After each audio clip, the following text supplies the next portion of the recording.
बात जम्मू कश्मीर की हो रही है तो आपको यह भी बताते चले कि गुज़श्ता दिनों एक एमओयू साइन हुआ था, यानी जम्मू कश्मीर इंतजामिया और बाज़ाब्ता तौर पर मरकजी हुकूमत और फिर उसमें यूएई इंतजामिया के बीच एमओयू साइन हुआ था। उस एमओयू के साइन होने के बाद उसका असर अब पाकिस्तानी सियासत के अंदर दिखना शुरू हो गया है। अब्दुल बासित जो पाकिस्तान के टॉप मोस्ट ब्यूरोक्रेट माने जाते हैं, पॉलिसी मेकर्स में उनका शुमार होता है और उनका मानना है कि यह भारत की दूसरी लगातार बड़ी जीत है 5 अगस्त के बाद। जिस तरीके से 5 अगस्त के बाद एक जीत भारत दर्ज करने में कामयाब हो रहा है, उससे साफ लग रहा है कि पाकिस्तान की पॉलिसी में लिक्यूनाज है और पाकिस्तान अंधेरे में हाथ पैर चला रहा है।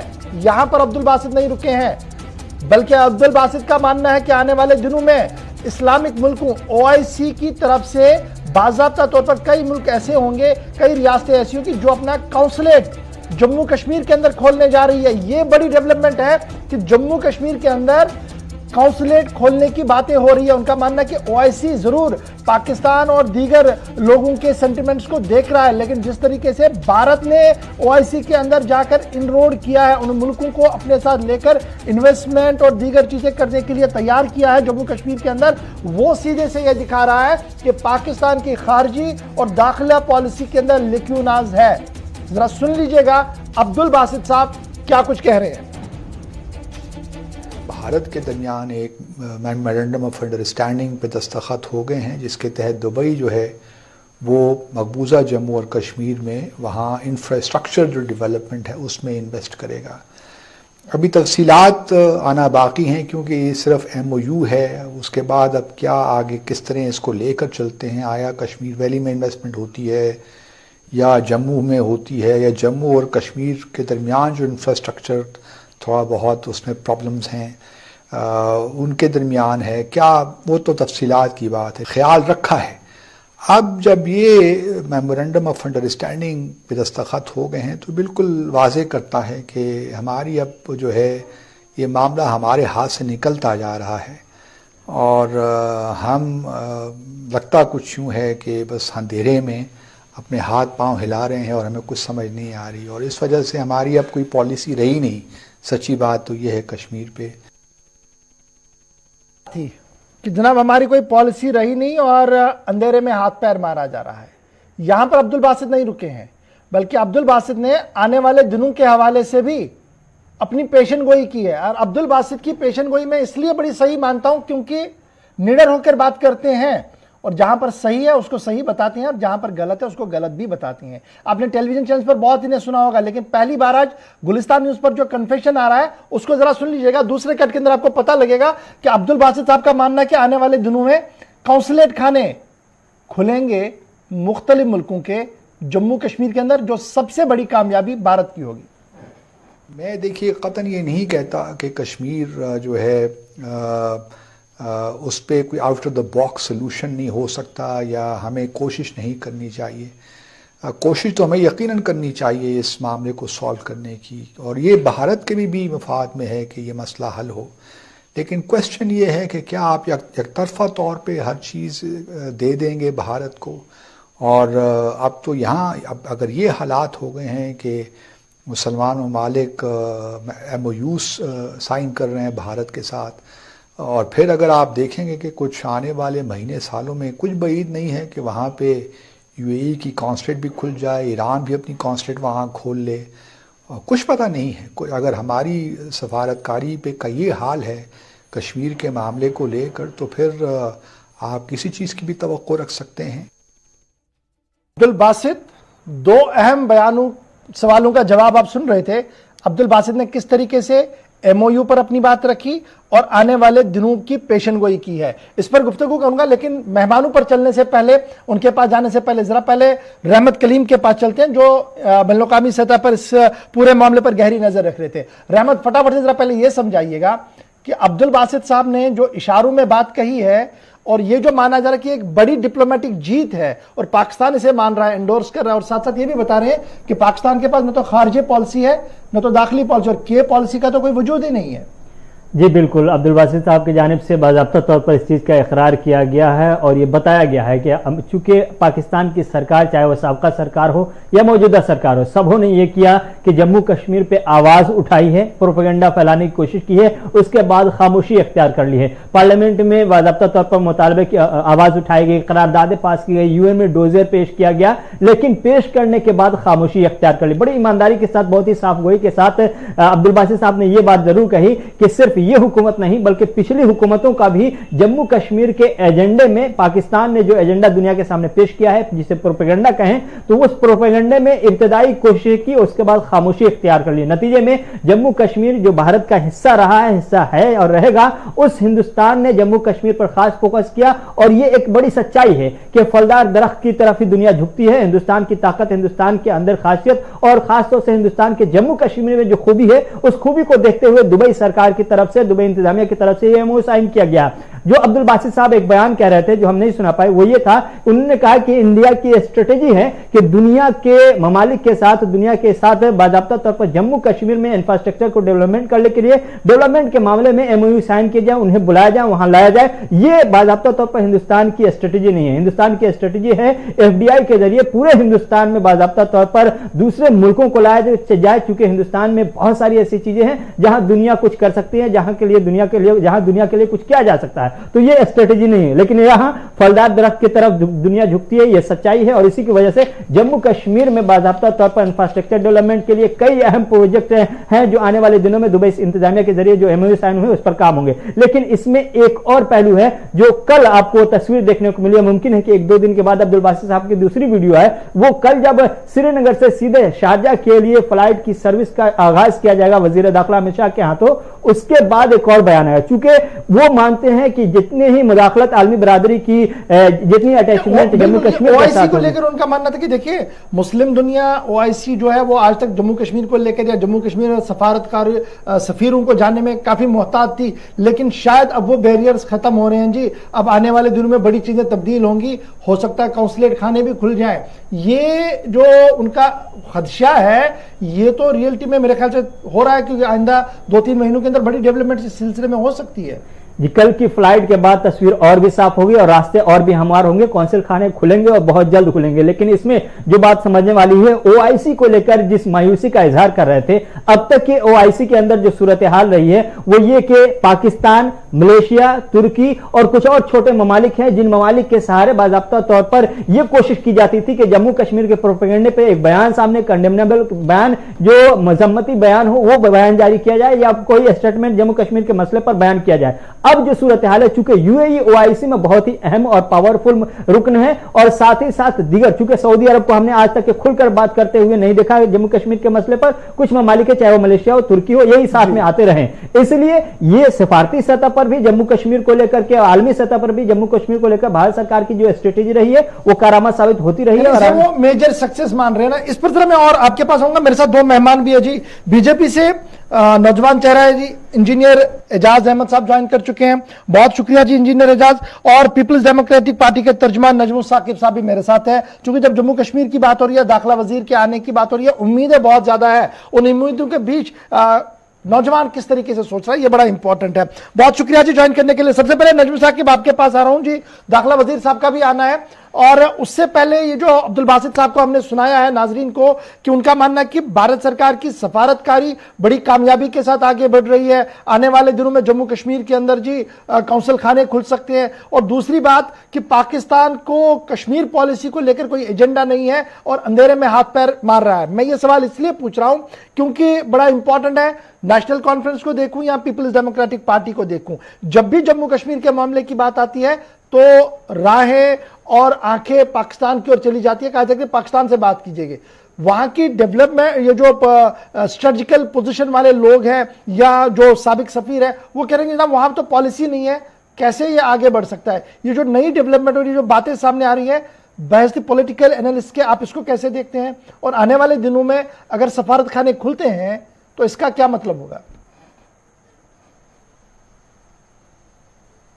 और आपके व्यूअर्स की याद दहानी के लिए, ये जो आज बड़े ढोल बजा के आज कह रहे हैं कि हमने दुबई के साथ एग्रीमेंट किया। आपके व्यूअर्स को आपको भी याद दिलाऊं, ये हमने अपनी गवर्नमेंट में ऑलरेडी किया हुआ है। This agreement was signed during our government. उस time prime minister Modi sahab और रशीद राबू साहब वहां पे चले गए थे, तो एग्रीमेंट साइन हुआ था। The only difference was that at that point of time the agreement was signed between government of J&K and the particular complete world is by a government of Dubai and government of India के बीच में. So there is a south to it. That's one part of it. कुछ नया नहीं है. But the fact of the matter is, आज अगर आपके जो छोटे मोटे यहाँ पे लेबरर्स हैं, आज हमारा, देखिए मैं आपको याद दिलाऊं, आज हमारे एप्पल का बागों का सीजन होता है, में यहाँ लेबरर्स की बड़ी जरूरत होती है। अगर हम आज उन लेबरर्स को यहाँ पे नहीं रख पा रहे हैं और वो भाग रहे हैं, और लोग आम जो हमारा जमींदार भाई है मेरा, वो इतने में है कि लेबर अवेलेबल नहीं है। आज अगर वो लेबर टिकता नहीं है कश्मीर में, तो फॉरेन इन्वेस्टमेंट आएगी कहां से?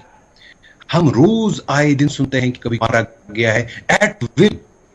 आप देखिए इतना लॉ एंड ऑर्डर ब्रेकडाउन हो गया है कि कल को अल्लाह ना करे किसकी भी मर्जी हो किसी को भी मार देता, पता नहीं चल रहा है कौन। और आज अगर आप देखिए तो इन्होंने कहा परसों जी हम शोपियान में जो कुछ किलिंग्स हुई, हमने शोपियान में एक लड़का मार दिया। आज वो उनकी फैमिली जो है वो सामने बाहर आई, कहते हैं कि हमारा लड़का वो मिलिटेंट था, वो ट्रैक्टर ड्राइवर था। तो मतलब कुछ ऐसा पता नहीं चल रहा है कि आजकल इस माहौल में हो क्या रहा है। अब देखिए इसी जमन में आपने बात छिड़ी, जो हमारे गृह मंत्री जी यहाँ आ रहे हैं, कश्मीर आ रहे हैं। देखिए हम जम्मू कश्मीर की जो पॉलिटिकल पार्टी थी, एक ऑनेस्ट इन्होंने इनिशिएटिव लिया था कि ऑल पार्टीज मीटिंग में ये लोग जाए और अपने जो सारे नजरिए है पॉइंट ऑफ व्यू से उसके उनके सामने रखे, वहां पे लीडरशिप के सामने रखे, प्राइम मिनिस्टर जी के सामने रखे, होम मिनिस्टर साहब के सामने रखे।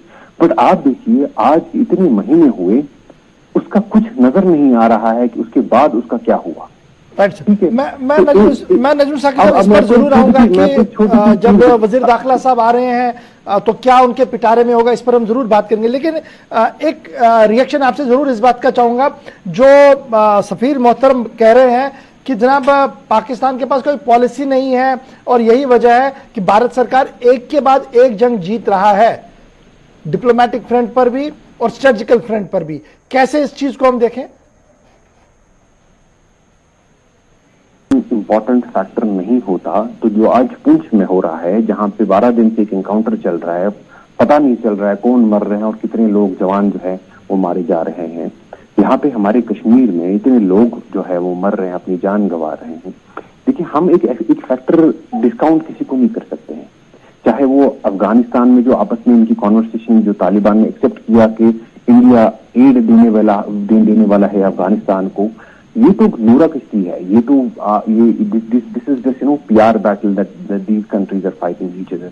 But the facts of the matter are कि जब इंडिया एंड पाकिस्तान ने बात की, तब जाके नॉर्दर्न कमांड के हमारे लेफ्टिनेंट जनरल और हमारे जो है यहाँ पे 15 कोर के लेफ्टिनेंट जनरल दोनों ऑन रिकॉर्ड ये कह रहे हैं कि जब सीज फायर हुआ उसके बाद इन्फिल्ट्रेशन 0 पॉइंट पे आ गई, और जो ही सीज फायर अकॉर्ड जो ब्रेक डाउन हो गया उसके बाद ही अचानक we saw an uptick in violence in Jammu and Kashmir. तो आपको ये मानना पड़ेगा कहीं न कहीं एक डिस्टेबलाइजिंग फैक्टर कोई है और उस डिस्टेबलाइजिंग फैक्टर को आपको एड्रेस करना पड़ेगा।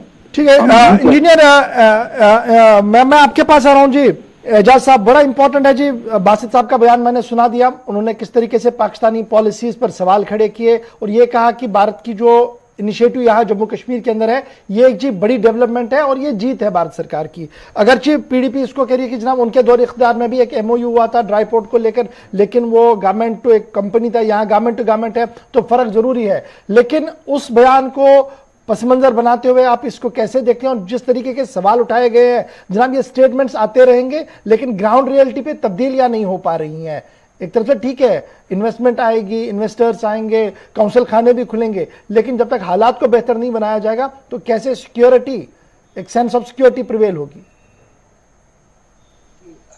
जो हाई कमिश्नर, पूर्व हाई कमिश्नर पाकिस्तान ने जो बयान दिया है, बहुत ही अच्छा बयान दिया है। उन्होंने क्लियर किया है कि पाकिस्तान की कोई वाज़ेह पॉलिसी नहीं है कश्मीर को लेके। उनकी एक ही पॉलिसी रही है कि कश्मीर के अमन को कैसे डिरेल करना और यहाँ की जवानों को कैसे वर्गलाना, ये उनकी हमेशा नीति रही है। और जो यहाँ की पॉलिटिकल पार्टीज है उन्होंने भी कभी इस चीज को सही नहीं समझा कि उनको कंडेम करे उस चीज को। मैं ये मानता हूँ जो भी आज अगर शारजाह की फ्लाइट यहाँ से डायरेक्टली जाती है, उससे आने वाले समय में यहाँ पे टूरिज्म बढ़ेगा और यहाँ पे जो यहाँ के लोग हैं या स्थानीय लोग हैं जो वहां जाना चाहते हैं उनके लिए भी एक सुविधा होगा। और जैसे कॉन्सुलेट की आपने बात की, हम लोग वेलकम करते हैं इस चीज का, और ये भारतीय जनता पार्टी की सरकार में ही पॉसिबल है कि ऐसे जो इकदाम है, जो प्रो पीपुल इकदाम है, वो खाली भारतीय जनता पार्टी कर सकती है। और मैं ये समझता हूँ ये एक अच्छी पहल है और जम्मू कश्मीर को कैसे एक नई दिशा दे, ये एक बहुत ही अच्छी एक दिशा है। और आने वाले समय में आप देखेंगे जिस तरीके से दुबई या यूएई ने अभी एग्रीमेंट साइन किए हैं, आने वाले समय में और भी एग्रीमेंट यहाँ पे साइन होंगे।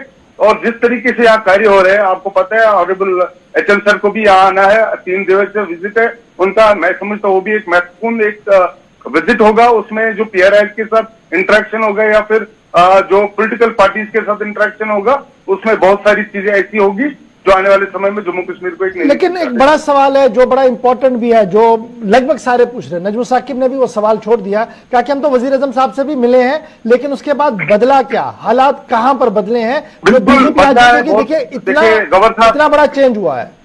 मैं बताता हूँ, आंखों को पट्टी नहीं लगानी चाहिए, खुल के आना चाहिए। आप देखिए आज ग्राउंड पे कितनी चेंज आई है। आज यहाँ पे एक मेडिकल कॉलेज नहीं था, 2 मेडिकल कॉलेज बने। आज पूरे वर्ल्ड में सबसे बड़ा जो पुल है वो जम्मू कश्मीर में बनता है। अगर यहाँ करगिल में कनेक्शन होता है जोरदार टनल का, उसका काम चल रहा है, या चाहे हाईवे हो या फिर कॉलेज हो। हमने हमेशा प्रयास किया, लेकिन ऐसे लोग जो मजहब के नाम पे एक पट्टी बांधे अपने आप को, उनको यहाँ की डेवलपमेंट और यहाँ का विकास नहीं नजर आ रहा है। और हमेशा ये कोशिश की जा रही है आतंकवाद को आतंकवाद ना कह के उनको कुछ अलग तरीके से बयान करना। मैं ये समझता हूँ आज जो विकास हो रहा है, आज किसानों के घर में पैसा जा रहा है, आज महिला जो है या पुरुष जो है उनके घरों में पैसा जा रहा है। आज 5 लाख से ज्यादा हमने यहाँ पे हेल्थ इंश्योरेंस दे दिया। आप बताइए कहाँ पे कौन सी सरकार है? यहाँ तो जमीनें बेचते थे पहले लोग और बाद में उनका इलाज नहीं होता था। ये हमारी सरकार है जो ये कर रही है, और हम लोग दिल की पूरी नियत के साथ अच्छा करना चाहते हैं। हाँ, कुछ अच्छा, आपका ये मानना कि देखिए मिलने के बाद ये सारी चीजें हो रही हैं जी और डेवलपमेंट भी हो रहा है, लेकिन जाने क्यों देखिए नजमुल साकिब साहब इंश्योरेंस भी हमने किया, बड़ा पुल भी बनाया, रेलवे लाइनें भी बिछा रहे हैं, कॉलेज भी खोल रहे हैं, कल संग बुनियाद भी डाल रहे हैं, फिर भी अगर इसके खिलाफ ये कहे कि कुछ तब्दीली नहीं हो रही है ग्राउंड पर, ये तो गलत बात है। बिल्कुल गलत बात है। ठीक है जी, सुन लेते हैं, नजमुल साकिब को भी बोलने दें। नजमुल साकिब साहब, ये हमारे मिर्जा गालिब साहब का एक बड़ा अच्छा शेर है कि दिल को बहलाने के लिए ख्याल अच्छा है गालिब। ये लोग आज इन सपनों में खो गए हैं। आज गरीब का जो हाल हुआ है यहाँ पे, जो हमारी महंगाई यहाँ पे बढ़ रही है, रसोई की जो हमारी कीमतें हैं, आज लोग ऐसे मुसीबत में फंस गए हैं कि खाना उनका मुश्किल हो रहा है, क्योंकि जो चीजों की कीमतें हैं वो उतनी बढ़ गई है। अगर जम्मू कश्मीर में हालात डाटा बताइए कैसे मुश्किल हो रहा है। मैं आपको डाटा देता हूँ। जो गरीब की आप बात करते हो, गरीब को देखने वाला मोदी जी है। जब कोविड की महामारी चली, 80 करोड़ से ज्यादा हमने यहाँ पे फ्री खाना, फ्री राशन दे दिया पूरे देश की जनता को। 80 करोड़। बस एक मिनट रुकिए, नजमुल साकिब को भी सुन लीजिए ना। सेकंड नंबर पे नजमुल साकिब को भी सुन लीजिए ना, इनने आपकी बात को सुना ना। अब ये थोड़े डाटा ये भी देखते हैं फिर किसका डाटा सही है। ठीक है जी, फिर मैंने रहमत को भी लाना क्योंकि ये एनालिसिस कर रहे हैं आप दोनों के डाटा का। ठीक है जी नजमुल साकिब। देखिए अगर इनको शायद ये भूल गए हैं, ये बोल रहे हैं कोविड के बाद ये किया, कोविड के बाद ये हुआ कि इंडिया में ऑफिशियल फिगर्स 4 लाख से ज्यादा लोग मरे हैं। ये ऑफिशियल फिगर्स है। अनऑफिशियल फिगर जो सारा इंटरनेशनल प्रेस बोलता है दैट मोर देन 10 टाइम्स। हमारे यहाँ पे इंडिया में ये हाल हुआ था कि ऑक्सीजन नहीं, इतने बड़े मुल्क में जो एक सुपर पावर क्लेम करता है अपने आप को, ऑक्सीजन नहीं था हमारे लोगों के पास यहाँ पे। चलिए छोड़िए वो आप बात की बात है, मैं आज की बात कर रहा हूँ। यहाँ पे हालात ये है कि जम्मू कश्मीर में आप पंच जो है इनको कैदो बंद किया जा रहा है। ये गवर्नमेंट से आज विनतियां करते हैं, रिक्वेस्ट करते हैं कि हमें मेहरबानी करके अपने इलाकों में जाने दीजिए। अगर हम लोगों के पास नहीं जा सकते हैं तो उनका काम कैसे करेंगे? और अगर वो लोग, अगर ये मकसद है डेमोक्रेसी का कि जो डेमोक्रेटिक रिप्रेजेंटेटिव्स हैं वो लोगों में ना जा सके और वो बंद कमरों में उनको रखा जाए, आप मुझे बताइए तो सेफ्टी एंड सिक्योरिटी है कहां? दिन दहाड़े जिसको मर्जी है उसको मारा जा रहा है। आप मुझे बताइए लेबरर्स जो है यहाँ पे लाखों की तादाद में 20 पिछली दहाइयों से यहाँ पे रह रहे थे, आप आज उनको वो खौफ ज़दा है, वो भाग रहे हैं और वो खुद कह रहे हैं जनाब कि हमें पुलिस यहाँ से बोली कि आप लोग निकलो यहाँ से, जबकि वो खुद बोल रहे हैं कि जम्मू कश्मीर के लोग ने, चाहे वो कोरोना वायरस हो, चाहे वो 14 का सैलाब हो, कोई भी ऐसा हादसा हो, हम लोगों ने मिलजुल के साथ कहा है और हम लोगों ने हमें बिल्कुल अपना ताउन दिया है हर हमेशा। आप देखिए आज ये हाल है कि जिसको गवर्नमेंट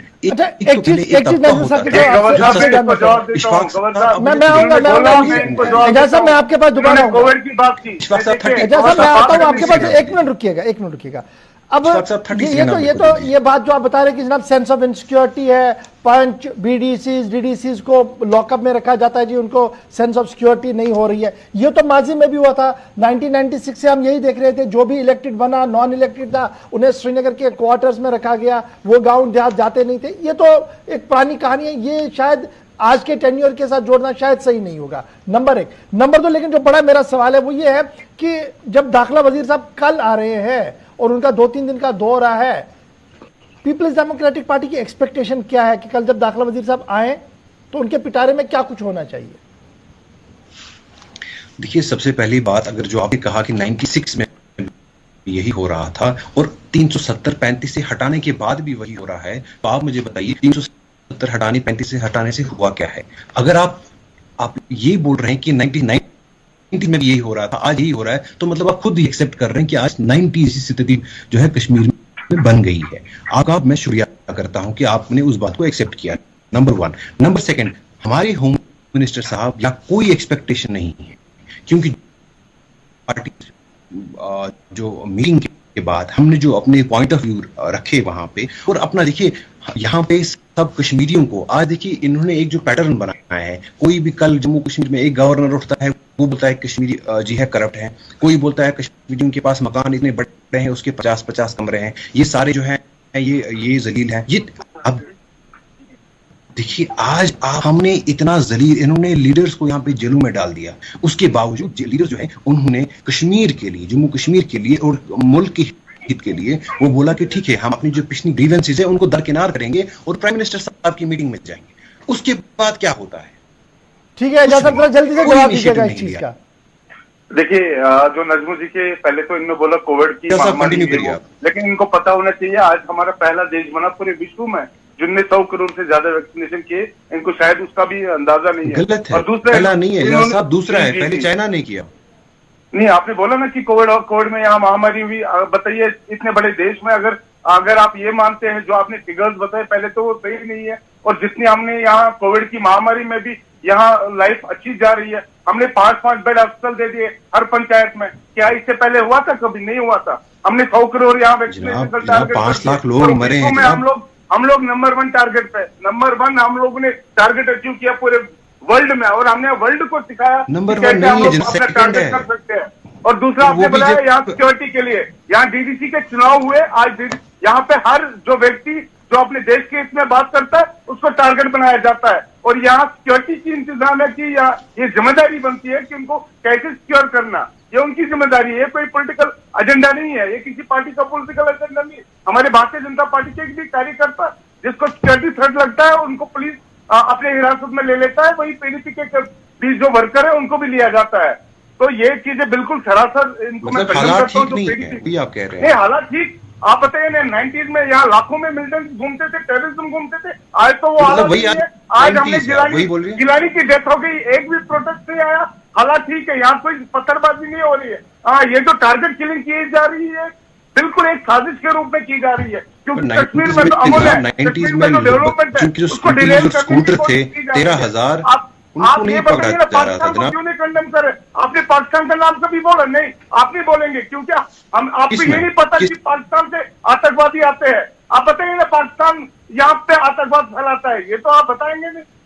आप बताइए, इनमें शर्माना क्या? जब तक कश्मीर का अवाम पाकिस्तान के खिलाफ आतंकवाद नॉर्दर्न कमांड नहीं उठेगा, खुद बोल रहे हैं कि जब सीजफायर हुआ तो इन्फिल्ट्रेशन 0 हो गई, तो वो तो खुद बोल रहे हैं, एक्सेप्ट कर रहे हैं क्या है। और जब उन्होंने एक्सेप्ट किया है तो अब इसमें आगे बोलने की क्या जरूरत है? नहीं, जहाँ आतंकवाद कौन बढ़ा रहा है? आप बढ़ा रहे हो, फिर आप पॉलिटिकल पार्टीज बढ़ा रहे हैं क्या? ऐसे बयान पे यहाँ पे शांति आ रही है, अमन आ रहा है। यहाँ स्टोन पेल्टिंग के नाम पे आज कुछ बचा ही नहीं। ये एजाज साहब एक चीज बताइए, दाखिला वजीर साहब एजाज साहब बस एक चीज दाखिला वजीर साहब भी आ रहे हैं, वो मैं बस आ रहा हूँ आपके पास, 2 मिनट में आ रहा हूँ आपके पास। एजाज साहब ये बताइएगा, दाखिला वजीर साहब एक प्रोग्राम के तहत आ रहे हैं जो इससे पहले तकरीबन 60 से 70 वज़रा आ चुके, उसी प्रोग्रेस को, उसी प्रोग्राम को आगे बढ़ा रहे हैं। उससे पहले भी PRIs और सभी लोगों से बातचीत हो रही थी, उसके बावजूद भी खबरें हमारे सामने हैं कि क्या कुछ वो कह रहे हैं जनाब बोलने की आज़ादी नहीं है, सिलेक्टेड लोगों को बोलने की इजाज़त दी जा रही है। ये तो आपके खीमे से ही आवाज़ थी, हमने तो बताया नहीं, नंबर 1। नंबर 2, अब आपकी एक्सपेक्टेशंस क्या है? कल जब दाखिला वजीर साहब आएंगे तो क्या कोई पॉलिटिकल मैसेज लेकर है उसमें, पिटारे में कुछ होगा? बिल्कुल, मैं ये समझता हूँ जो माननीय गृह मंत्री जी का जो विजिट है बहुत ही शुभ विजिट है और हम लोग वेलकम कर लेते हैं इसका, और जोश और खरोश के साथ हम लोग वेलकम करेंगे। और मैं ये समझता हूँ जो ऑनरेबल होम मिनिस्टर है, पहली बारी 2019 के बाद विजिट होगा, और हमारी भी तवक्कात है, एक्सपेक्टेशन है, खासकर PRI जो सरपंच पंच उनको उनकी सिक्योरिटी देना, उनका सिक्योरिटी रिव्यू ले लेना, ये मैं चाहता हूं कि ये पर्सनली उनको देखना चाहिए। और साथ में एक्सपेक्टेशंस भी है, क्योंकि जितने सारे डेवलपमेंट के कार्य यहाँ पे हो रहे या होने वाले हैं उस पर भी वो लोग गौर खोज करेंगे, ताकि आने वाले टाइम में जो जम्मू कश्मीर में जिस तरीके से यहाँ एम्प्लॉयमेंट बढ़े, किस तरीके से हम जो अभी 70 जो MPs यहाँ पे आए, जो कैबिनेट मिनिस्टर्स यहाँ पे दौरे पे आए, उन्होंने बहुत सारी चीजें यहाँ ऑन स्पॉट एड्रेस की है। जैसे यहाँ ज्योति सिंधिया जी आए, उन्होंने उसी टाइम जम्मू एयरपोर्ट और श्रीनगर एयरपोर्ट को एक्सटेंड करने की बात की थी, या इंटरनेशनल फ्लाइट्स को रिज्यूम करने की बात की थी, या एग्रीकल्चर मिनिस्टर जब आते हैं वो यहाँ सैफरन मिशन को एक्सटेंड करते हैं। मैं समझता हूँ ये ऐसी बहुत सारी चीजें हैं जो इस बीच में हुई है, उसको यहाँ के जो जम्मू कश्मीर के नागरिक है उनको लाभ लेने की जरूरत है। और हम बिल्कुल समझते हैं कि जब यहाँ गृह मंत्री जी आएंगे वो पूरे जम्मू कश्मीर को एक अच्छा संदेश देंगे, जिससे आने वाले समय में जम्मू कश्मीर। नजमुल साकिब साहब, एक आखिरी चीज जो आपसे जानना चाहूंगा, बड़ा इंपॉर्टेंट ये है, अगर वजीर दाखिला से पॉलिटिकल पार्टी को उम्मीद नहीं है, वजीर आजम से मायूसी है, तो आगे क्या? देखिए, आगे जब तक ये एक्सेप्ट ना करें कि इन्होंने अगस्त 5 को जो डिसीजन लिया उससे जम्मू कश्मीर के हालात जो हैं वो बद से बदतर हुए। आप देखिए, हमारी कोई पॉलिटिकल एक्सपेक्टेशन नहीं है, बट हाँ एजाज साहब के लिए मैं उनसे ये रिक्वेस्ट करूंगा, गृह मंत्री जी, ये हालात खराब हैं, इनको सिक्योरिटी प्रोवाइड करें। वो बात सही है, हालात खराब है। और आप मुझे बताइए, एक गृह मंत्री यहाँ पे आ रहे हैं, जैसे आपने अपने शो की स्टार्टिंग में कहा कि 10 और कंपनियां CRPF की, पता नहीं BSF की, पता नहीं कौन सी और लगा रहे हैं। ऑलरेडी यहाँ पे लाखों में इतनी सारी फौज है, 13,000 बच्चों की जो है स्कूटर्स बंद किए गए। आप मुझे बताइए, यहाँ पे हमने स्टार्टअप एक कल्चर स्टार्ट किया था कि जो छोटी छोटी कंपनी स्टार्टअप थी वो लोगों को डिलीवर करती थी, चाहे वो अमेजॉन हो, चाहे वो हमारा यहाँ फास्ट डिजिटल हो, या बाकी जो ग्रोसरी वाले जो एप्स थे, वो बेचारे बच्चे स्कूटी पे डिलीवर करते थे घरों में जाके, श्रीनगर सिटी में फूड। आज गवर्नमेंट ने उनको बंद कर दिया। आप मुझे बताइए, एक तो ऑलरेडी वो 3 साल से बेचारे बेहाल है, परेशान है, एक और मार मारी जा रही है। आप देखो, अभी आईजी कश्मीर ने एग्जांपल एक बयान जारी, साहब एक मिनट के बाद अभी आईजी कश्मीर ने भी एक बयान जारी किया है। एक मिनट एजाज साहब, मैं सुनूंगा, बस आपको भी लूंगा, बस ये नजमुल साहब से ना कंप्लीट करें कि अगर वजीर दाखिला से भी उम्मीद नहीं है, वजीर आजम से भी उम्मीद नहीं, तो पीपल्स डेमोक्रेटिक पार्टी को उम्मीद कहां पर है? पाकिस्तान से, जहां से अब्दुल बासित साहब कह रहे हैं कि उनके पास केयर पॉलिसी है ही नहीं। बिल्कुल नहीं, हमारी उम्मीद जो है हमारे जम्मू कश्मीर के लोगों से है। जम्मू कश्मीर के लोग यूनानिमसली अपनी आवाज में एकजुट ये कहें कि अगस्त 5 को जो हुआ वो हमें मंजूर नहीं है। हमारी दूसरी उम्मीद जो है सुप्रीम कोर्ट में, जहां पे ये डर रहे हैं इस मसले की पेशी करवाने में।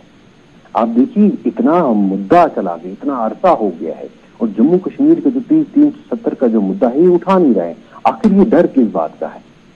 तो जो भी है, हमारी एक्सपेक्टेशन हमारी अपनों से है, एक इंस्टीट्यूशन ऑफ डेमोक्रेसी से है। हमारी एक्सपेक्टेशन जो है गैर आईनी जो है इंस्टीट्यूशन से नहीं है, या एक्स्ट्रा लीगल मीन से नहीं है, या वायलेंस से नहीं है। हमारी जो एक्सपेक्टेशन है वो डेमोक्रेटिक इंस्टीट्यूशंस है, डेमोक्रेटिक मीन्स जो डेमोक्रेटिक इंस्टीट्यूशन में वजीर आजम साहब आते हैं, डेमोक्रेटिक इंस्टीट्यूशन में वजीर दाखिला साहब आते हैं, डेमोक्रेटिक इंस्टीट्यूशन में काबीना वज़रा आते हैं, जहां पर आप कह रहे हैं कि जनाब यहाँ पर तो हमारा कुछ हो ही नहीं सकता है। उन्होंने तो अपना जो अगस्त 5 को व्यू रखना था वो उन्होंने रख दिया।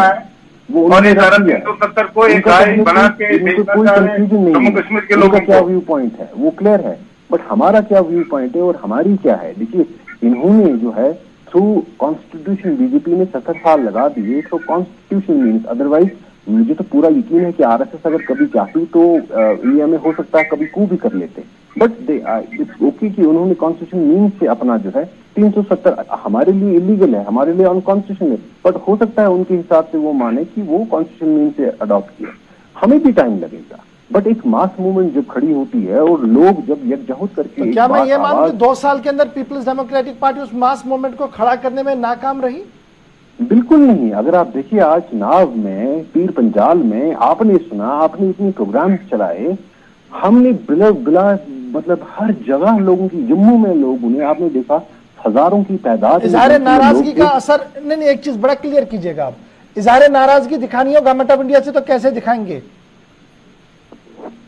कि हम जनाब आपके फैसलों को नहीं मानते हैं और वजीर दाखिला साहब आए हम कोई नहीं मिलने जाएंगे, क्या ये सेकंड ऑप्शन होगा आपके पास? इशफाक साहब मेरा लैपटॉप जो है वो ऑफ हो गया, इसमें वीडियो चला गया, I can only speak on phone, ये वो ठीक ओके अगर मैं आवाज सुन रहा हूँ आपकी, आप क्या ऐलान कीजिएगा। तो देखिए हमने इंस्टीट्यूशंस ऑफ डेमोक्रेसी के बाहर जाने की कोई जरूरत नहीं है। मैंने आपको कहा हम जब मुत्तहिद होंगे, जब जम्मू कश्मीर की सियासी तंजीमें, जम्मू कश्मीर के लोग, उन पे जो अभी असॉल्ट, वही तो बात है ना, वहां जो आप गुपकार डिक्लेरेशन बनाया था वो तो इसीलिए था कि जनाब हम एक मुद्दे पर सारे हैं और एक एक करके सारा अलहदा हो रहा है, गिने चुने 3 लोग वहां बचे हैं, 3 में भी 3 बातें हो रही हैं। तो जब आप लीडरशिप ऊपर मुतहिदा नहीं है तो नीचे जम्मू कश्मीर के लोगों को आप कैसे एक्सपेक्ट करेंगे कि वो आपकी आवाज को लब्बैक कहते हुए हर बात को मान लें? जम्मू कश्मीर के लोग बिल्कुल मुतहिद हैं, लीडरशिप मुतहिद है। अगस्त 5, 2019 को जो हुआ उसको कोई पॉलिटिकल पार्टी जो है एक्सेप्ट जो बीजेपी की अलायंस में होंगे, प्रॉक्सीज होंगे, उसके बगैर कोई भी पॉलिटिकल पार्टी यहाँ एक्सेप्ट करने को तैयार नहीं है, और अगर कोई पॉलिटिकल पार्टी एक्सेप्ट करे तो वो एक पॉलिटिकल सुसाइड होगा जम्मू कश्मीर। चलिए बहुत शुक्रिया जी, पॉलिटिकल सुसाइड होगा। लेकिन लास्ट कमेंट आपसे लूंगा जी, इंजीनियर साहब फटाफट से बताइएगा, ये जो नजमुल साहब बता रहे हैं कि जनाब आप लोग कानून का भी गलत इस्तेमाल कर रहे हैं, एजेंसीज का इस्तेमाल कर रहे हैं और नौजवानों के लिए राहें महदूद कर दी गई हैं। अमेजॉन और दस्तरक की चीजें जो थी नौजवान बेचते थे, घर घर जाते थे डिलीवरी करने थे, आजकल चलने की किसी को इजाजत नहीं है, 2 पहिया वाहन चलाना मुश्किल हो गया है। तो वाकईतन ये तो सूरत हाल फिर अबतर है। नहीं देखिए, इनको पता होना चाहिए, ये जो सिक्योरिटी रिव्यू है, आपको पता है पिछले इतने दिनों से यहाँ पे कुछ दिनों से यहाँ पे जो स्पेलिंग किलिंग हुई, ये बिल्कुल उसके प्रिकॉशंस को लेके है। इसमें गृह मंत्री जी के विजिट को लेके कोई ऐसा नहीं है। ये तो गृह मंत्री का मामला ही नहीं ना, उन्होंने जोड़ा, उन्होंने कहा ओवरऑल सिचुएशन ऐसी है जी, ये नहीं होना चाहिए था। देखिए हाँ बिल्कुल, सिक्योरिटी फोर्सेज हमारे रक्षा के लिए है, हमारे सुरक्षा के लिए है, और जहां तक भी फिजिबल लगता है, क्योंकि ये देखा गया जो परपेट्रेटर्स है वो बाइक पे आके अटैक्स करते हैं, तो उन चीज को रोकने करने के लिए अच्छा, कल ये सामने आ जाए कि जनाब उन्होंने किसी गाड़ी का इस्तेमाल किया जी, मारुति कार में आ गए या किसी नहीं, देखिए तो वो भी बंद हो जाएंगे फिर? पहले नहीं, ऐसा कुछ नहीं है। अगर ये माना जाए, अगर प्रिकॉशन के तौर पर देखा जाए तो अच्छी बात है, क्योंकि अगर कुछ वेरिफिकेशन की जाती है और उसके बाद उनको छोड़ा जाता है, उससे यहाँ के जो आम नागरिक है वो इंजीनियर एजाज साहब, आपको भी पता है कि अब ये कैसा मामला चल रहा है, आपके थानों के बाहर जो नौजवान खड़े होते हैं किस तरीके से शाम को बाइकें छोड़ी जाती है? आप भी तो मेरी आग्रह होगा, इनपुट होगा, मैं तो दिल्ली बैठा हूँ, मेरी आग्रह होगा अजी कश्मीर से कि जो भी आपकी रिपोर्ट है वो आप तक पहुंचे, और अगर ऐसा कहीं पर दुश्वारी आती है उनको जल्द से जल्द जो भी है। बहुत शुक्रिया ज्वाइन करने के लिए। फिलहाल जनाब बढ़ते हैं जी आगे। इससे पहले मैं आगे बढ़ूं, रहमत के पास एक लास्ट कमेंट के लिए चलता हूं। रहमत, बासित साहब का बयान था लेकिन पीडीपी खुल के ना आई, ना एंडोर्स किया उस बात को, न कुछ कहा, लेकिन चलते चलते उन्होंने मुड़ने की कोशिश की। बाय एंड लार्ज क्या कंफ्यूजन अभी भी है इतने बड़े स्टेटमेंट आने के बाद भी? ये देखिए, जम्मू कश्मीर की जो पॉलिटिकल पार्टियां थी या हैं जो अब तक के पाकिस्तान से बात करने की वकालत कर रही हैं, अब्दुल बासित साहब के बयान को सुनने के बाद यही कहेंगी कि जिन पे तकिया था वही पत्ते हवा देने लगे। जो पाकिस्तान के पास खुद एजेंडा नहीं है, कोई ऐसी तरकीब नहीं है, कोई ऐसा प्लान नहीं है कि जम्मू कश्मीर के मुद्दे पर कैसे आलमी बिरादरी के सामने जाएं, उस पाकिस्तान के सहारे बाज़ाब्ता तौर पर जम्मू कश्मीर में जो सियासी रोटी सेकी जा रही है वो रोटी शायद जल जाए, इसलिए पाकिस्तान के सहारा लेने की जरूरत नहीं है। अब्दुल बासित साहब ने साफ किया, ये मैं नहीं कह रहा हूं, Abdul Basit from the horses mouth है। चलिए जी, बहुत शुक्रिया।